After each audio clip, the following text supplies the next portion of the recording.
Welcome to our Gautam creators. ఈ channel subscribe చేసుకొని share చేసి లైక్ చేస్తారని కోరుతూ ఈరోజు భాస్కర శతకం నుంచి ఒక పద్యాన్ని మీతో పంచుకుంటున్నాను.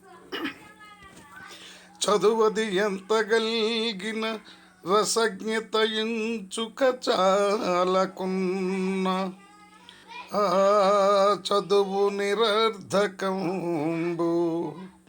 గుణ సంయుతులెవ్వరు మెచ్చరచటన్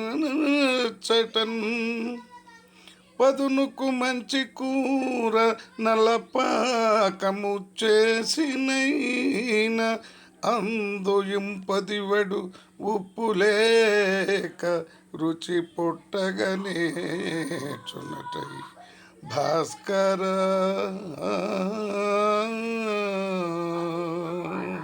అనగా, అయ్యా ఓ సూర్య భగవానుడా, ఎంత చదువుకున్నా సంస్కారం లేనటువంటిది అయినప్పుడు ఆ చదువు వ్యర్థము.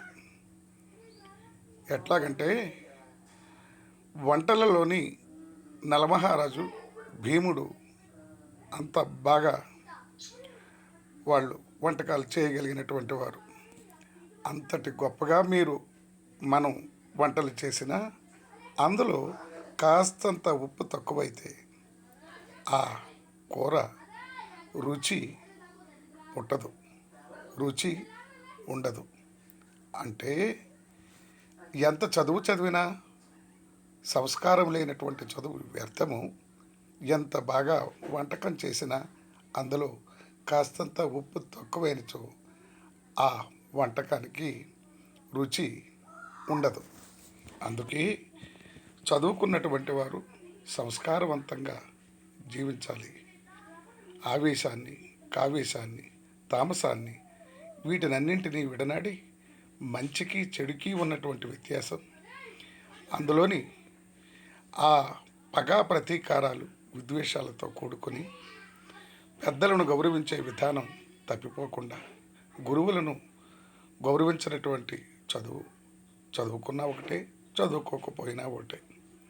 అందుకే ఎంతటి వారైనను వారు చదువుకున్న వాళ్ళైనప్పుడు సంస్కారవంతంగా జీవనం సాగించినాడు ఆ చదువుకి ఒక అందాన్ని ఇచ్చినటువంటి వారు అవుతారు.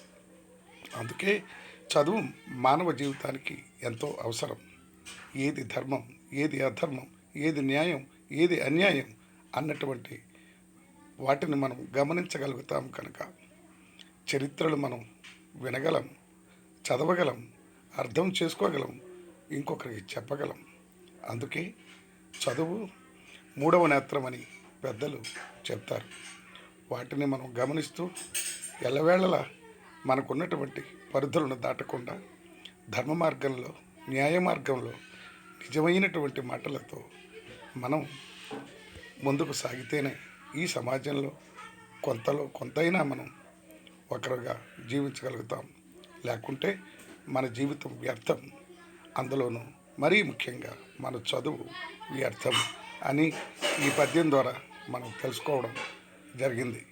కనుకనే విద్యార్థులకు నేను మనవి చేయనిదేమనగా, తప్పకుండా సంస్కారవంతమైనటువంటి జీవితాన్ని, సంస్కారవంతులుగా బ్రతికి తల్లిదండ్రులకు గౌరవాన్ని నిలబెట్టగలిగినటువంటి బాలికల బాలురా ఎవరైనాను కానీ వారిని ఈ సంస్కారం మర్చిపోకుండా మన యొక్క ఈ విద్యార్థి దశ యందు సరైనటువంటి జ్ఞానాన్ని పొంది మీరు మంచి మనుషులుగా ఎదగాలని నేను మనసారా కోరుకుంటూ ఈ పద్యం ద్వారా నేను వివరించడం జరిగింది. మళ్ళీ ఇంకొక పద్యంతో మీ ముందుకు వస్తాను. మళ్ళీ నన్ను గౌరవిస్తారని, నా ఛానల్ సబ్స్క్రైబ్ చేస్తారని, లైక్ చేసి మీరు షేర్ చేసి 10 మందికి పంచుతారని నేను మళ్ళీ ఒకసారి మిమ్మల్ని గుర్తు చేస్తూ మళ్ళీ ఇంకొక పద్యంతో మీ వద్దకు నేను వస్తాను. అంతవరకు బాయ్.